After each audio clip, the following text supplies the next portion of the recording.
Christian Bables. Where are you guys? Okay, have a seat. Picture muna. Picture tayo.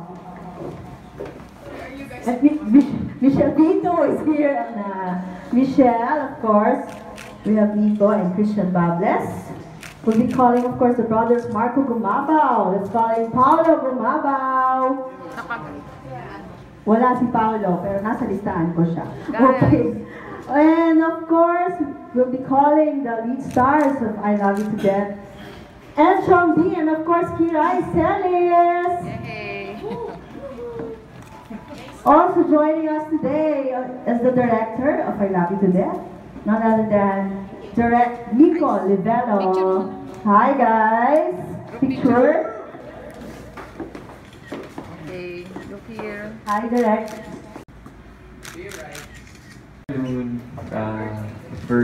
Thank you for coming. Pasensya na medyo dikit-dikit ang mga promos pero Yes. I'm glad that you're here, guys. Thank you very much. Okay, Kirai. Hello po! Hi, Ayan! Nakakainis talaga. Wala ako masabi Baka na mamaya dumating si Ayan. Sige. Magtatanong mamaya si Ayan. Okay, Hintayin ko. we miss you, Ayan. Hi, Direct. Hi, thank you for coming sa VlogCon. Yes, Wow. Yeah, first VlogCon. yes. Thank you guys. Ayan, Christian and Nico, would you like to say hi?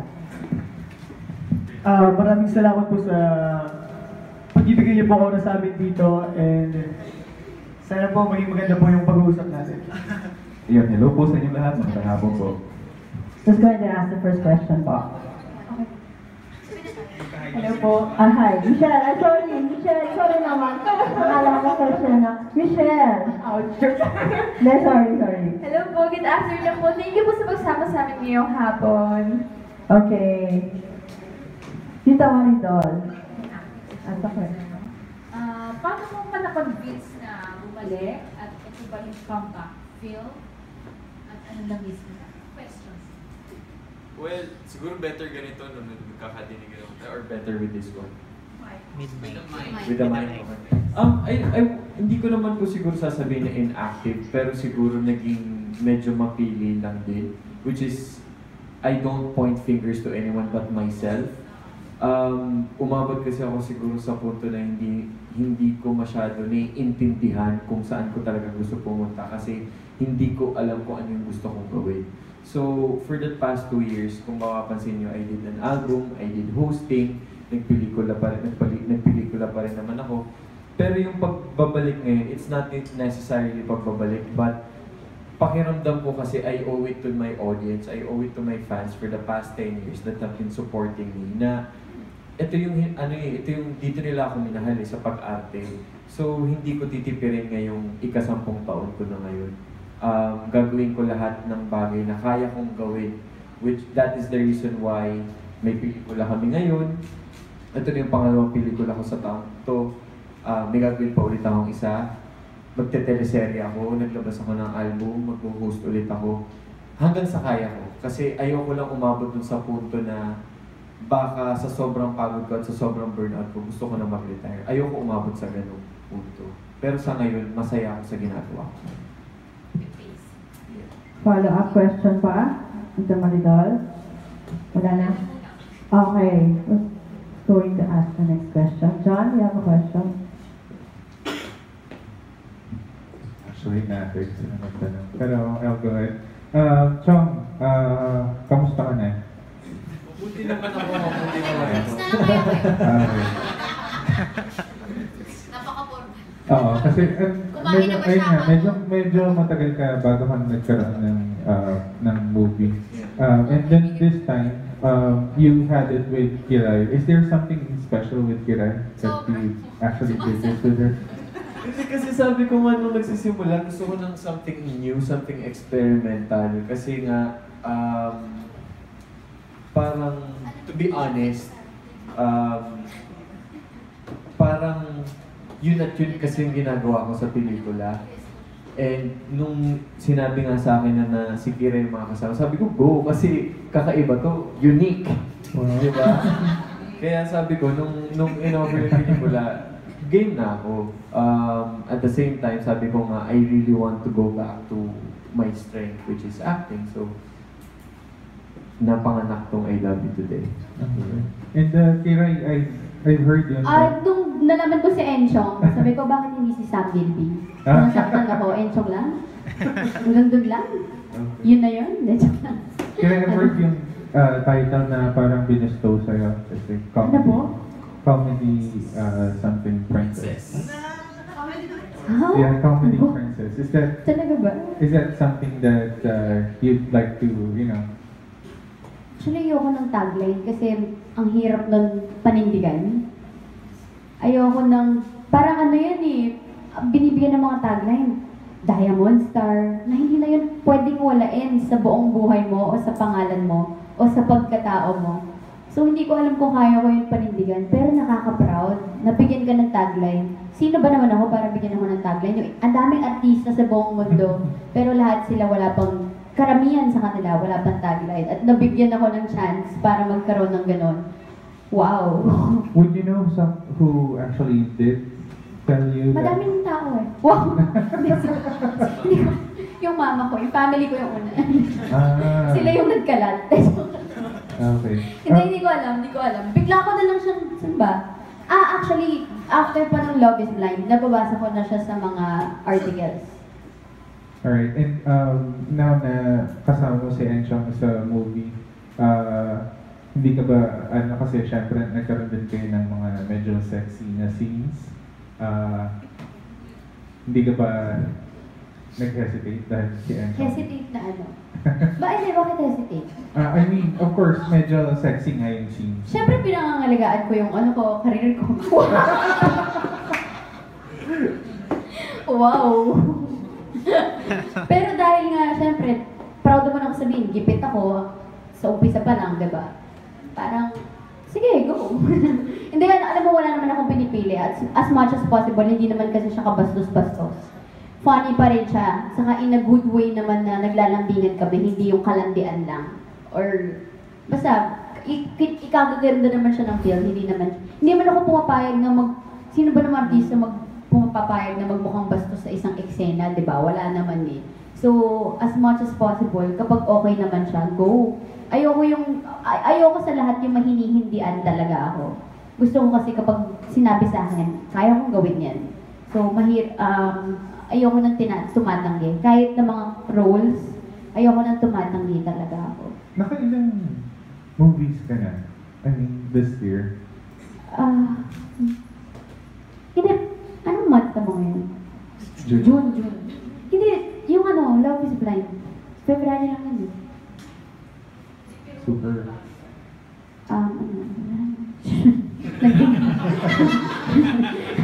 Pero kasi, ako yung last movie ng Regal. Ako yung susunod sa movie ko.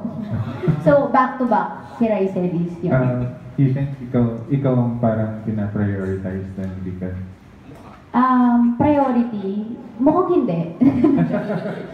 Hindi, ano ba? Siguro lang, parang naging lucky charm lang ako sa pagpasok ng taon. Kaya siguro, feeling nila, akala nila, magagawa pa ako. Alright. May maitutulong pa ako. Nakailang kissing scenes pala kayo ni Eva? Direct? No. Dalawa lang. Sama mo yung ibang take. Pero yung mga takes, siguro mga mga 10, mga ganun. No?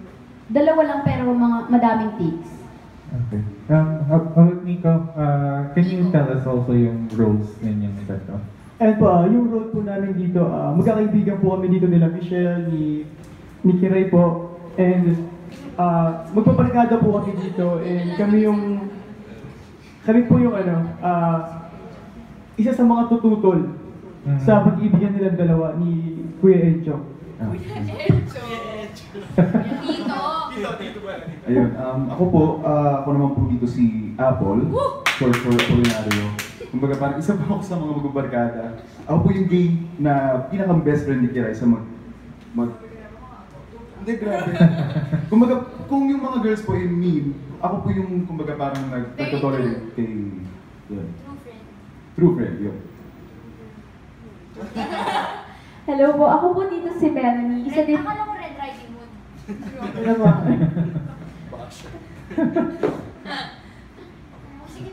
Ako po dito si Melody, isa po sa mga kaibigan ni Gwen din po. Sa grupo namin, syempre may iba't ibang mga ugali sa bawat grupo. Sa grupo namin, ako dito yung Queen Bee na boses sa kanila, na masungit, na ako, gusto ko lagi ako yung nasusunod.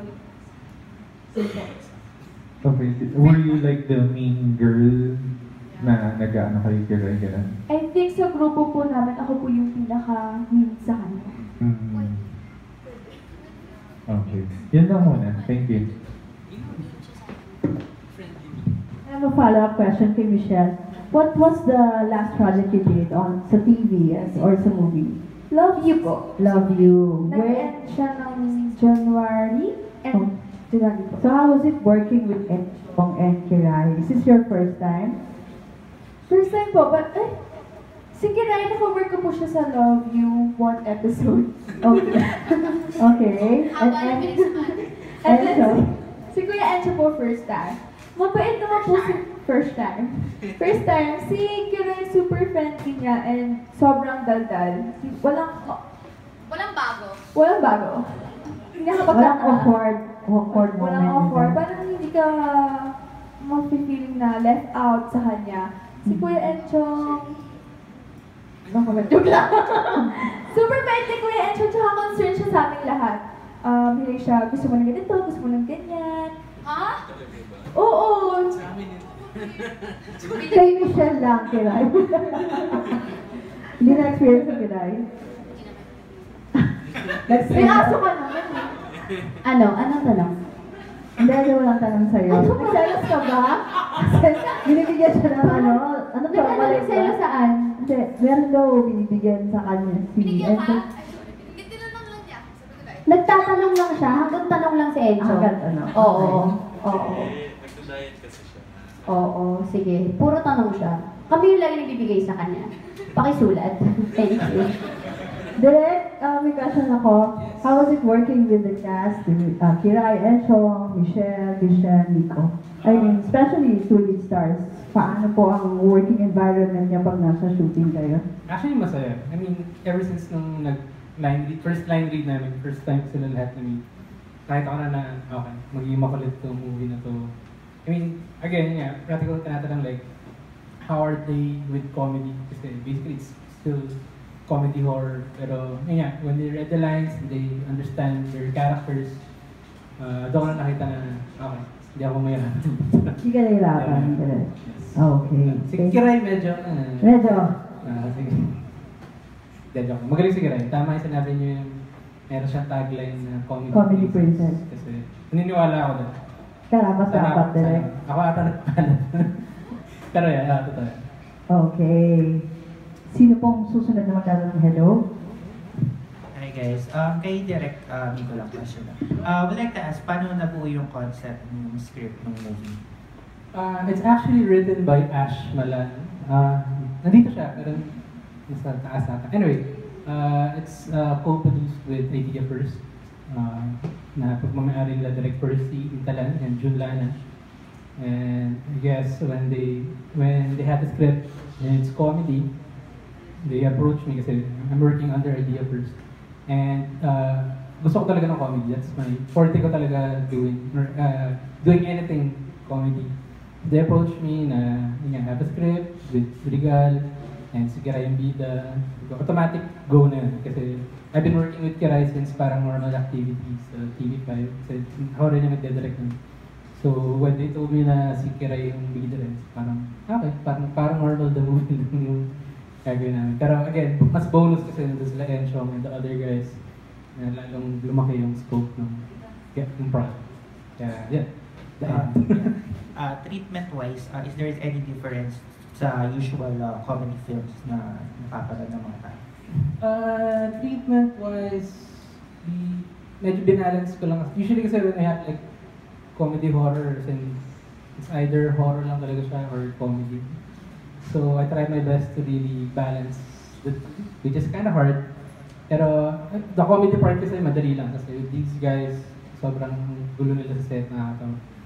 Sa horror part lang ako siguro nagka-challenge kasi I mean, I've been doing paranormal activity for almost a year at that. Pero pag ilalagay mo siya na big scale like a movie, building the tension, the atmosphere, yun yung pinaka-challenge. So I guess, yung meron mang something bago dito is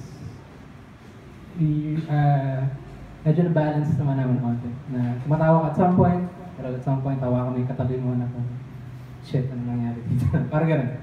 So, yeah. I guess, hindi ko lang bakit. Pero, yeah. For Kiray and Enzo, what's your initial reaction after reading the script ng movie? Ano yung parang expectation mo? Actually, nabasa ko, synopsis pa lang siya. Binasa ko siya sa aeroplano. Tapos sabi ko, comedy pala siya, hindi lang pala siya horror. Sabi ko, okay na yan, game na yan. Tapos sinabi nga sa akin na si Kiray yung mga kasama ko. Kaya umokay ako. Just by reading the synopsis, hindi pa yung entire script. Because I know, sabi ko nga yun, experimental, something different. Kaya I said yes. Nung nabasa ko yung script, umpisa pa lang nakakatawa na siya. Actually, hindi siya bias Ang talino kasi ng pagkakasulat ng script namin. Actually, ganoon din naman sa Love is Blind. Kasi ang nakakatawa sa Love is Blind, nagiging solemn ako, di ba? The fact lang na nagiging solemn ako, sobrang nakakatawa na yun. Pero dito kasi, kailangan ko pa ng sobrang extra effort para magpatawa kasi wala nang nagiging iba ako. Hindi na, ako na to. Wala na akong ibang kasama. Like parang ganun. So, sa mga linya kami umaano, sa mga galaw. So, feeling ko mas funny to and mas masaya. Thank you. Sino pa po? Si Albert? Ang kong tanong. Kailangan. Congrats in advance. Thank you so much, And to Derek Nico, being the captain of the ship, Wow, captain. di ba? Ano ko, director? Yun yung tagline. Yun na yung tagline. Ano yung pressure sa part mo na nasa sayo din nakadepende yung magiging box office success ng launching ng film for her? Ako, hindi ko naman makikira, hindi na kailangan ng effort. Kahit anong bigay mo project dyan, gaya yung yan na yun, tayo, bonus lang na kami lang yung kasama niyo. Bonus lang na ako yung nag-man ng ship, like what you said. In a way, pressured. Kasi una, this is my first mainstream. Di ba yung playing field for me? It's kind of new, pero it's fun. Kasi marami akong natutunan, pero since it's comedy, I just enjoy doing it. I mean, lahat kami halos, I also being 100% kami lahat. Kasi lahat kami nag-enjoy when we're doing the scenes. And kahit yung horror, kahit yung mga dulo-dulo. Pero, I guess, wala. Wala pressure. Wala nang pressure. Yung gusto mo, umiyak ako dito. Love kayo guys. Hindi. The pressure will come from the outcome. The outcome na. Kasi ako, I just enjoy doing the whole thing. And on-sked kami throughout ginawa namin yung film. So parang, yeah, on track. When you watch the trailer, in a way, may confusion sa akin in terms of balance ng comedy tsaka horror. Parang, para sa akin, parang more on selling point yung comedy. So, how horror is I Love You to Death as to how comedy is? Well, sinadya naman ata namin talaga sa trailer na itago yung ibang scenes. Kasi nandilagay na namin dun, sana hindi na kayo nanonood ng film. Pero, I guess more of, there's more of the jump scares, more of the bigla, kasi again, we're writing on comedy and horror, balancing out. So, yung mga times na akala mo horror siya, yung pala hindi. Times na akala mo nakakatawa siya, tapos biglang magulat ka lang, parang, oh, shit, iba pala. So, yun nga. Kung ano man yung nakita sa trailer, that's just like 10% of what you're gonna see. So, may trailer 2 na ito. May trailer 2 na. Oo, yun na yung mas may comedy sa umpisa, tapos nakatakot na siya sa ending. Kasi nga, ang daming nakulangan sa unang thriller namin. Sabi niya, parang yun na yun. Kasi lagi nila kino-compare kasi yung Love is Blind dito sa I Love You to Death. Na walang katapusan na puro na lang kumpara. Nakakapagod na. Kaya kahit hindi mo ako tinanong, magsasalita ako. Sa pangalawang thriller, pinakita na, actually. Lahat. Actually, karamihan. Actually, nung una, ayaw nila malaman na patay si Enchong dito. Ayaw nila malaman ba patay siya, sino yung ganito, ganito. Kasi ang daming tanong eh. Yun nga eh. Yun yung point doon. Kailangan niyo ma-confuse. At yun yung naramdaman niyo. Ano nang nangyayari? Bakit ganito? Yun yung gusto namin paramdam sa inyo. Kaya yung iba naman, yung confusion nila sa mga taong medyo not so brainy, yung confusion nila naging ang pangit. Yun yung lumalabas sa utak nila dahil hindi nila naiintindihan na, confused ka. Okay, confused. Hindi yan hindi siya pangit. Confused ka lang talaga. Yun. Kaya sa mga taong not so brainy, sa pangalawang trailer, manood na. Meron na po, kung okay lang naman sa Sa poster naman si Enchong. Yun nga eh. Hindi pa pwedeng may, may concealer na. To you, dear. To me? Yeah. Oo. Next week na, anong mafe-feel mo? Anong next week na? Anong next week mo? Show me. Ano ba na Next week yung showing, ano nang nararamdaman mo? At kakumpetensya mo pa yung Marosa, di ba? Anong araw? 31. May wala 31 pa. 1 week na lang talaga. Diyos ko po, hindi ko alam.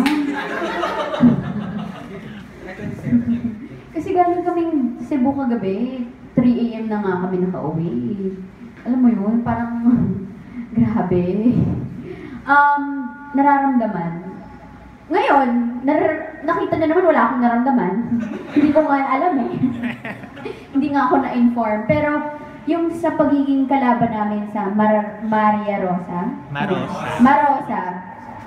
Hindi namin siya kalaban eh. Para sa akin, hindi ko siya kalaban. Kasi, sabi ko nga sa mga press last time, ang Tagalog movies, magkakampihan. Ang kalaban talaga namin, Hollywood. Kasi silang lang naman yung pasok ng pasok sa bansa natin eh. At nood naman ang nood yung mga Pilipino. At yung mismong ginagawa natin, hindi nila pinapanood. Kasi syempre, taas na expectations. Diyos ko, ang galing-galing naman kasi ng mga yun, di ba? Kung magiging presidente ako, ibaban ko sila. Saka yung mga album ng mga Hollywood, para album lang ng mga OPM ang pumasok at marinig natin. Hindi, yun, hindi ko sila kalaban. Talagang kakampi natin sila dahil dapat ang sinusuportahan ng kapwa Pilipino ay yung gawa ng mga Pilipino rin. So, kung sino man kahit sinong mas maraming kumita, mas maraming manood, kung sino man, nakaka-proud kasi gawa ng Pilipino. Saan ang gagaling yung paglalandi mo ka? Kasi hindi ko mailabas sa buhay ko. Pag work, baka isipin ni Mama, ay nag-work lang siya. So kapag nag-work ako, nilalantian ko para joke lang. Ano ba? Bakit na ba tayo malandi? Whatever they see sa mall, so yun kami off-cam. Diba? Ganun naman. And katulad ganyan, nag-interview kami, magkakahawak. Huwag ganun.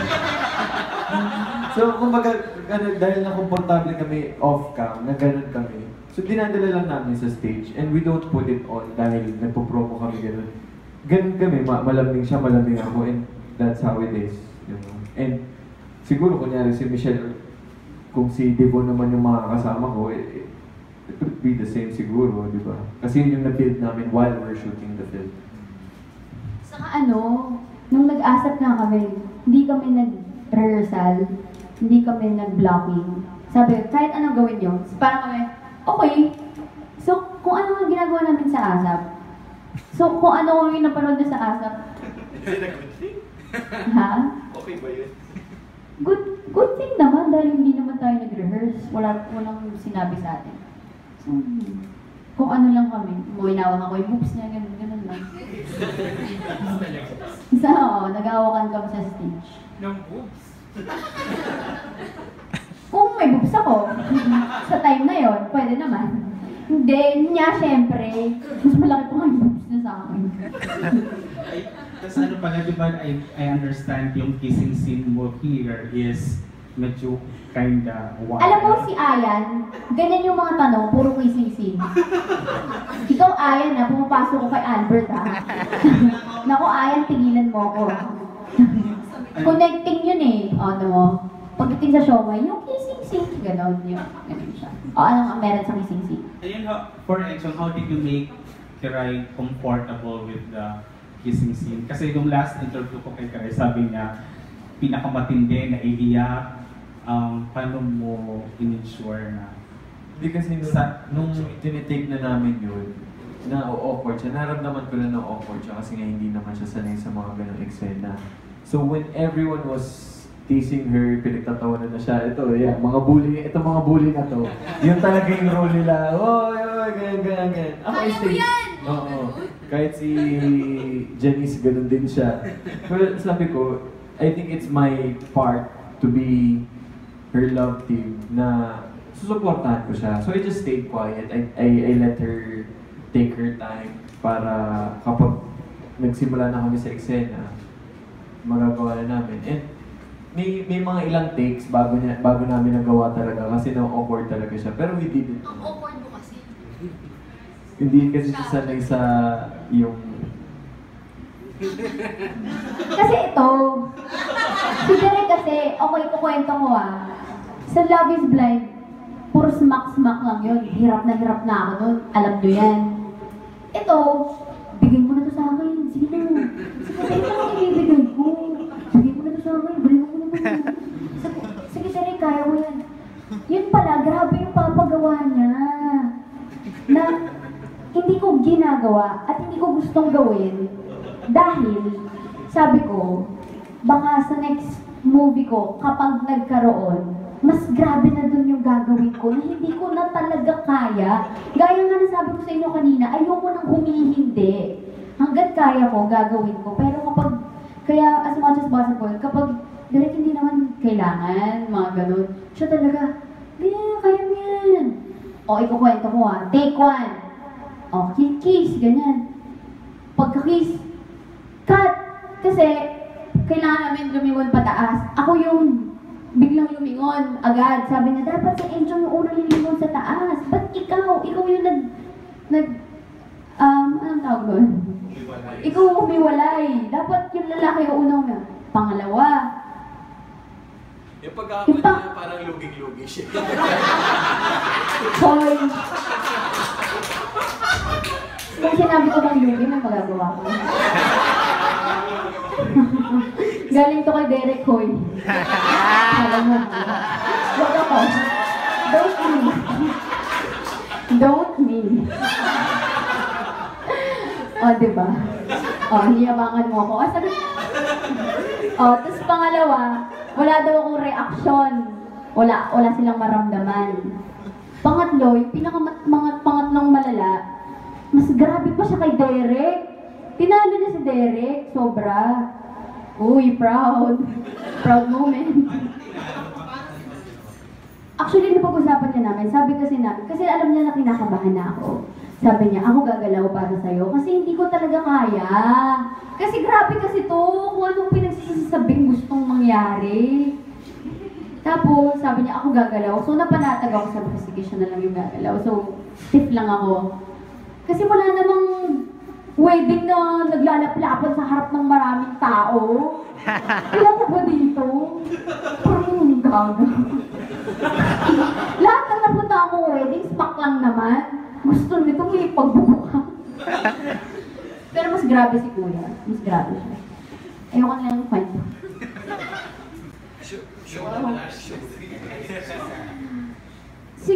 Kasi, iba yung ang tawag dito. Iba yung naranasan ko kay Derek sa naranasan ko kay Enchong. So magkaiba dapat yung skill nila. Hindi sila pwede i-compare. Kasi si Derek sakto lang. Kaya nga sabi ko sa inyo kay Enchong, grabe siya. Kasi napaatras talaga ako. Uy, ba't ganun? Sabi ko talaga. Sabi niya, ganun talaga. Tapos, nagbibilang na kami ng mga oras na yun. Kasi nga, pabagsak na yung araw. Sabi ko, hindi ko na in-explain sa kanya, hindi naman ganyan si Derek, mas grabe ka. Pero inisip ko na lang, sige na, kaya ko na to. Parang wala nangyari. Tama na nga yung kissing.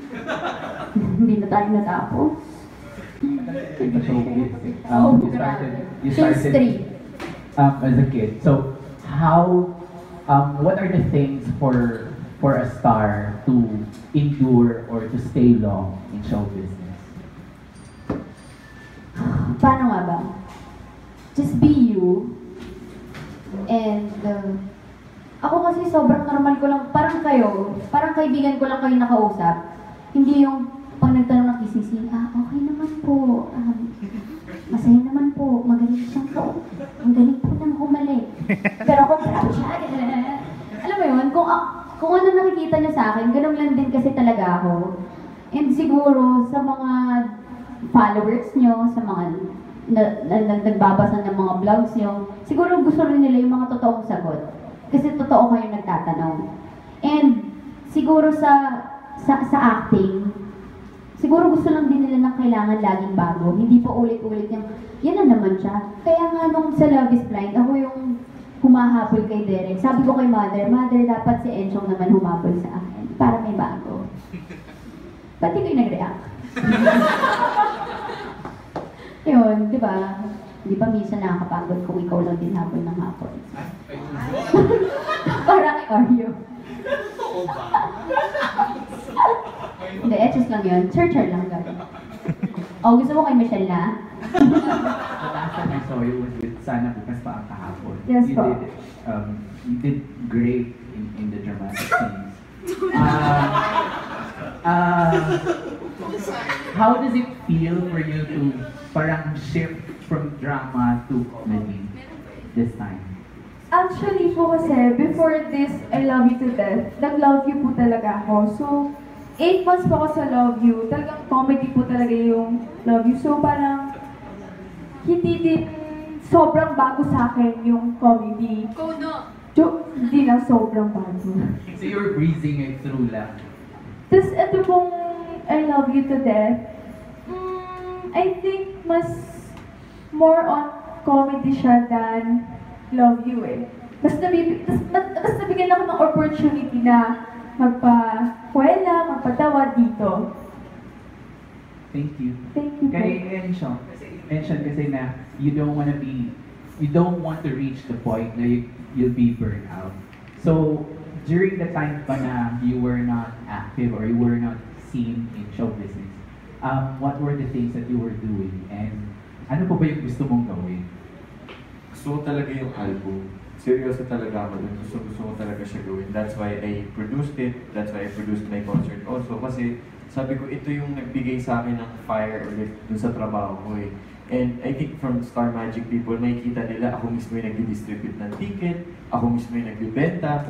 Di ba, yung mga kaibigan ko sinasabi, uy, dumadatingan si Enchong sa bahay, may naka-ready na 5 tickets. Because baby ko siya eh. Ayoko mawala yung pagkahilig ko dito sa trabaho na to. And ang hirap din kasi when fans look at you and when younger kids look at you, people that are starting from the business look at you, ayoko naman maging halimbawa na parang, ano mo yung jaded na parang, ito na naman, trabaho na naman. Ayoko maging gano'n. As much as possible, I want to be an inspiration to them. Because in this business, napakahirap pumasok at napakaraming gusto mag-artista. And gusto ko, kapag nakikita nila ako, gusto ko maging katulad ni Kuya Enchong kapag nagtatrabaho, seryoso sa trabaho. Kapag nagtatrabaho, marunong ilugar yung sarili. Gusto ko yung ganun. And while I was gone also, I opened my restaurant. I focused on another business. Kasi nga, alam ko na at a certain point, I will lay low. I will lay low from this business and move on. Diba? So I just prepared myself for the coming years, for the past. In the industry, how were you inspired by seeing Kiray and Enchong's work? Tapos, ayan, what are your plans in terms of how you wanted to make a mark in the industry?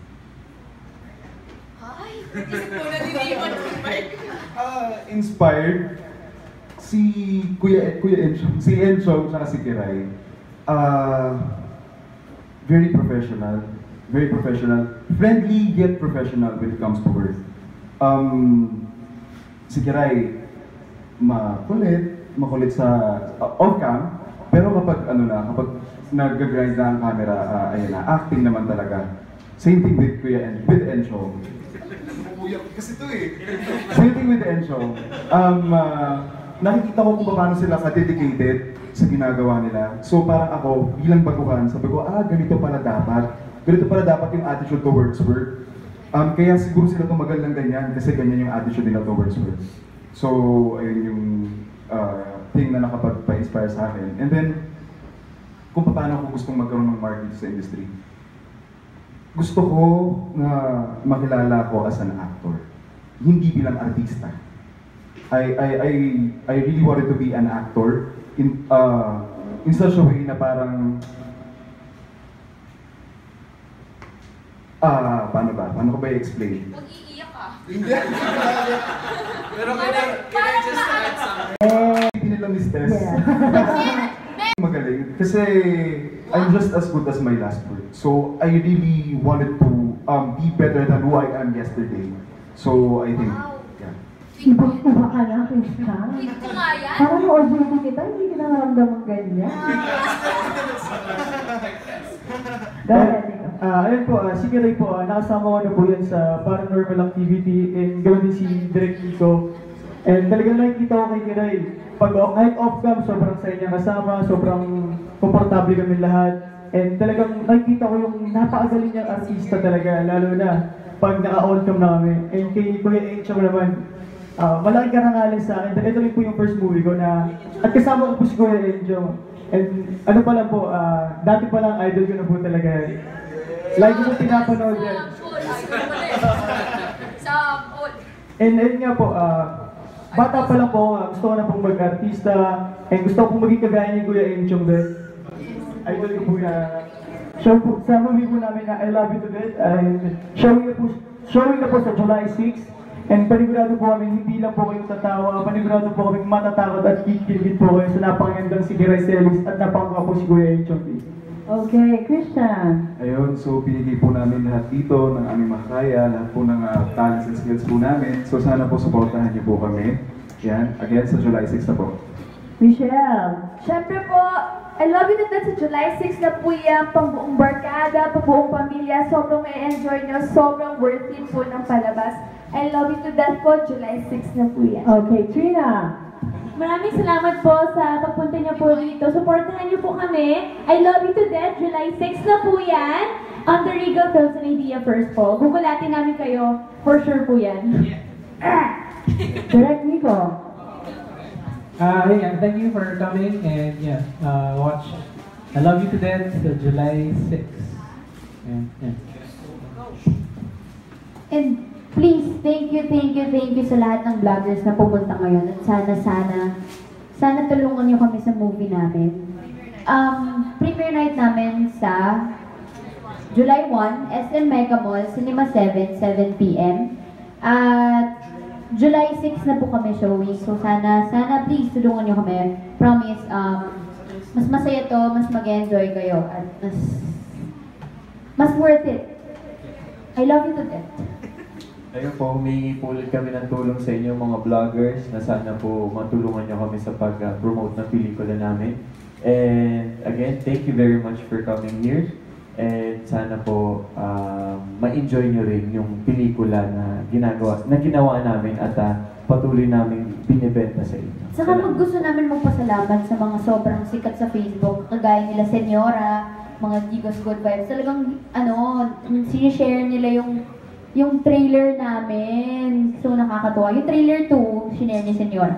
So yun, thank you. Sana po panoorin nyo sa July 6 na po, I Love You to Death! Kasama ko po dyan si Mr. Enchong D.